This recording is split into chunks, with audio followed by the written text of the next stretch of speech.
दोस्तों नमस्कार। आप लोग देख रहे हैं एडीरेट all type education YouTube channel में आप लोगों का स्वागत है। इससे पहले आप लोगों ने एनसीईआरटी ऑनलाइनर क्लास 9 का सब्जेक्ट ज्योग्राफी जो चैप्टर 1 और चैप्टर 2 का वीडियो नहीं देखे हैं तो आप लोग एक बार अवश्य जो प्ले लिस्ट बना हुआ उसमें जाकर के आप लोग देख लें। ये एग्ज़ाम के व्यू से बहुत ही महत्वपूर्ण है और इसमें आप लोगों को आज चैप्टर 3 का अफवाह तंत्र है, जिसके महत्वपूर्ण बिंदु जो एनसीईआरटी के महत्वपूर्ण फैक्ट होते हैं उसके आज हम लोगों ने इसको आज मेहनत से बनाया हूँ। आप लोग इसको ज़रूर 1 से 2 बार देख लेंगे और जो सो महत्वपूर्ण फैक्ट है वही इसमें इंक्लूड किया गया है जो एग्ज़ाम में बार बार पूछे जाते हैं। तो आप लोग इस वीडियो को ध्यान से सुनेंगे और 1 से 2 बार देखेंगे तो आप लोगों को समझ में आ जाएगा। पहला महत्वपूर्ण बिंदु है अफवाह शब्द एक क्षेत्र के नदी तंत्र की व्याख्या करता है। अफवाह द्रोणी एक नदी तंत्र द्वारा जिस क्षेत्र का जल प्रभावित होता है उसे एक अफवाह द्रोणी कहते हैं। जल विभाजक पर्वत या उच्च भूमि दो पड़ोसी अफवाह द्रोणियों को एक दूसरे से अलग करती है। इस प्रकार की उच्च भूमि को जल विभाजक कहते हैं। विश्व की सबसे बड़ी अफवाह द्रोणी अमेजन नदी की है। हिमालय की अधिकतर नदियां बारहमासी नदियां हैं। इसमें वर्ष भर पानी रहता है। सिंधु, गंगा तथा ब्रह्मपुत्र हिमालय की से निकलने वाली प्रमुख नदियां हैं। किसी नदी तथा उसकी सहायक नदियों को नदी तंत्र कहा जाता है। भारत में अफवाह तंत्र को 2 मुख्य वर्गों में विभाजित किया गया है। पहला है हिमालय की नदियाँ तथा प्रायद्वीपीय नदियाँ। हिमालय की नदियाँ के अंतर्गत जो महत्वपूर्ण नदी है इस प्रकार है। पहला है सिंधु नदी तंत्र। सिंधु नदी तंत्र का उद्गम मानसरोवर झील के निकट तिब्बत में पश्चिम की ओर बहती हुई यह नदी भारत के लद्दाख में प्रवेश करती है। इस भाग में यह एक बहुत ही सुंदर दर्शनीय गॉर्ज का निर्माण करती है। इस क्षेत्र में बहुत सी सहायक नदियाँ जैसे जास्कर, नुब्रा, श्योक तथा भुंजा इस नदी में मिलती है। सतलज, ब्यास, रावी, चेनाब तथा झेलम आपस में मिलकर पाकिस्तान में मिठानकोट के पास सिंधु नदी में मिल जाती है। इसके बाद अरब सागर में मिल जाती है। सिंधु नदी की लंबाई 2900 किलोमीटर है। सिंधु जल समझौता संधि के अनुच्छेदों 1960 के अनुसार भारत इस नदी प्राक्रम के संपूर्ण जल का केवल 20% जल उपयोग कर सकता है। दूसरा नदी है गंगा नदी तंत्र। गंगा नदी की मुख्य धारा भागीरथी गंगोत्री हिमानी से निकलती है तथा अलकनंदा उत्तराखंड के देवप्रयाग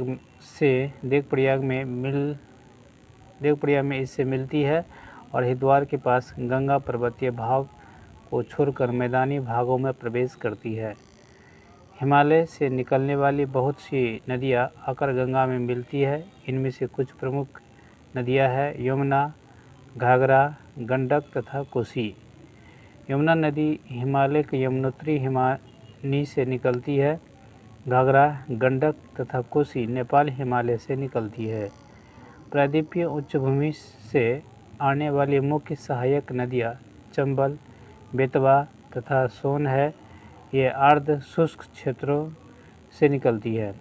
गंगा की मुख्य धारा दक्षिण की ओर बहती हुई बांग्लादेश में प्रवेश करती है। अंतिम चरण में गंगा और ब्रह्मपुत्र समुद्र में विलीन होने से पहले मेघना के नाम से जानी जाती है। गंगा एवं ब्रह्मपुत्र के जल वाली यह बृहत नदी बंगाल की खाड़ी में मिलती है और इन नदियों के द्वारा बनाए डेल्टा को सुंदरबन डेल्टा के नाम से जाना जाता है। सुंदरबन डेल्टा विश्व की सबसे बड़ा एवं तेज़ी से वृद्धि करने वाला डेल्टा है।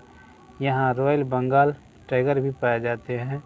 यहाँ सुंदरी पादप पाए जाते हैं। गंगा नदी की लंबाई 2500 किलोमीटर से भी अधिक है। तीसरा नदी है ब्रह्मपुत्र नदी तंत्र। ब्रह्मपुत्र नदी तिब्बत कि मानसरोवर झील के पूर्व तथा सिंध एवं सतलज के स्रोतों के काफ़ी नज़दीक से निकलती है। इसकी लंबाई सिंधु से अधिक है। यह हिमालय की समांतर पूर्व की ओर बहती है। यह नामचा भरवा शिखर जो कि 7,757 मीटर के पास पहुंचकर अंग्रेजी के यू आकार जैसे मोर बनाकर भारत के अरुणाचल प्रदेश में गॉर्ज के माध्यम से प्रवेश करती है। यहाँ इन्हें दिहांग के नाम से जाना जाता है। असम में ब्रह्मपुत्र का निर्माण करती है। ब्रह्मपुत्र को तिब्बत में सांगपो एवं बांग्लादेश में जमुना कहा जाता है। ब्रह्मपुत्र के द्वारा बनाए गए विश्व की सबसे बड़ी नदीय द्वीप माजुली जो 352 वर्ग किलोमीटर कुल क्षेत्रफल के साथ असम में स्थित है। इसके बाद है प्रायद्वीपीय नदियाँ। प्रायद्वीपीय भारत की मुख्य जल विभाजक का निर्माण पश्चिमी घाट द्वारा होता है जो पश्चिमी घाट के निकट उत्तर से दक्षिण की ओर स्थित है। प्रायद्वीपीय भाग की अधिकतर मुख्य नदियाँ जैसे महानदी, गोदावरी, कृष्णा तथा कावेरी पूर्व की ओर बहती है तथा बंगाल की खाड़ी में गिरती है। ये नदियाँ अपने मुहाने पर डेल्टा का निर्माण करती है।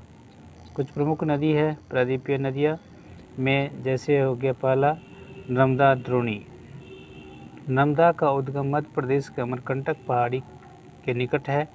यह पश्चिम की ओर भ्रंश घाटी में बहती है।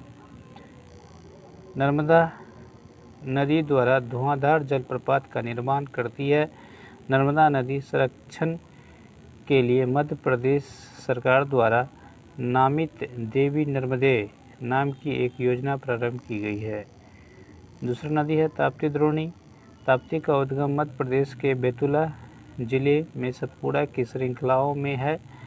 यह भी नर्मदा के समांतर एक भ्रंश घाटी में बहती है, लेकिन इसकी लंबाई बहुत कम है। पश्चिम की ओर बढ़ने वाली मुख्य नदियाँ साबरमती, माही, भारतपुजा तथा परियार है। तीसरी है गोदावरी द्रोणी। गोदावरी सबसे बड़ी प्रायद्वीपीय नदी है। यह महाराष्ट्र के नासिक जिले में पश्चिमी घाट की ढालों से निकलती है। इसकी लंबाई लगभग 1500 किलोमीटर है। प्रायद्वीपीय नदियों में इसका अपवाह तंत्र सबसे बड़ा है। इसकी द्रोणी महाराष्ट्र नदी द्रोणी का 50% भाग मध्य प्रदेश, उड़ीसा तथा आंध्र प्रदेश में स्थित है। गोदावरी के अनेक सहायक नदी जैसे पूर्णा, वर्धा, प्रणहिता, माजरा, बेनगंगा तथा पेनगंगा। इसकी आकार और विस्तार के कारण इसे दक्षिण गंगा के नाम से भी जाना जाता है। इसके बाद है महानदी द्रोणी। महानदी का उद्गम छत्तीसगढ़ की उच्च भूमि से तथा यह उड़ीसा में बहते हुए बंगाल की खाड़ी में मिलती है। इस नदी की लंबाई 860 किमी है यानी किलोमीटर। इसकी अपवाह द्रोणी महाराष्ट्र, छत्तीसगढ़, झारखंड तथा उड़ीसा में है। इसके बाद है कृष्णा द्रोणी। महाराष्ट्र के पश्चिम घाट में महाबलेश्वर के निकट एक स्रोत से निकलती है। इसकी लंबाई 1400 किलोमीटर है। यह बंगाल की खाड़ी में गिरती है। इसकी सहायक नदियाँ तुंगभद्रा, घाटप्रभा, मूसी तथा भीमा। इसकी द्रोणी महाराष्ट्र, कर्नाटक तथा आंध्र प्रदेश में है। कावेरी द्रोणी। कावेरी पश्चिमी घाट के ब्रह्मगिरी श्रृंखला से निकलती है तथा तमिलनाडु में कुडलूर के दक्षिण में बंगाल की खाड़ी में मिल जाती है। इसकी लंबाई 760 किलोमीटर है। इसकी मुख्य सहायक नदियाँ अमरावती, भवानी, मेहवती तथा काविनी है। इसकी द्रोणी तमिलनाडु, केरल तथा कर्नाटक में विस्तृत है।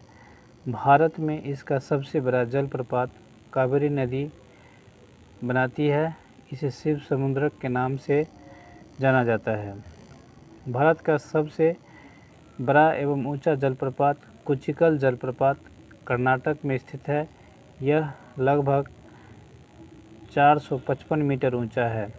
नोट: पृथ्वी की लगभग 71% भाग जल से ढका हुआ है, लेकिन इसका 97% जल लवणीय है, जिसमें 3% ही स्वच्छ जल के रूप में उपलब्ध है, जिसकी 3/4 भाग हिमानी के रूप में है। अब कुछ प्रमुख झील है जो इस प्रकार है। पृथ्वी की सतह के गर्त वाले भागों में जहाँ जल जमा हो जाता है उसे झील कहते हैं। बड़े आकार वाली झीलों को समुद्र कहा जाता है, जिन्हें कैस्पियन, मृत तथा अरल सागर। एक विसर्प नदी बाढ़ वाले क्षेत्रों में कटकर गोखुर झील का निर्माण करते हैं। स्पित तथा बार यानी रोधिका तटीय क्षेत्रों में लेगून का निर्माण करते हैं, जिसे चिल्का झील एवं पुलिकट झील तथा कैलेरू झील है। राजस्थान की सांभर झीलों जो एक लवण जल वाली है, इसके जल का उपयोग नमक के लिए किया जाता है। मीठे पानी का अधिकांश झीलें हिमालय क्षेत्र में है। यह मुख्यतः हिमानी द्वारा बनी है।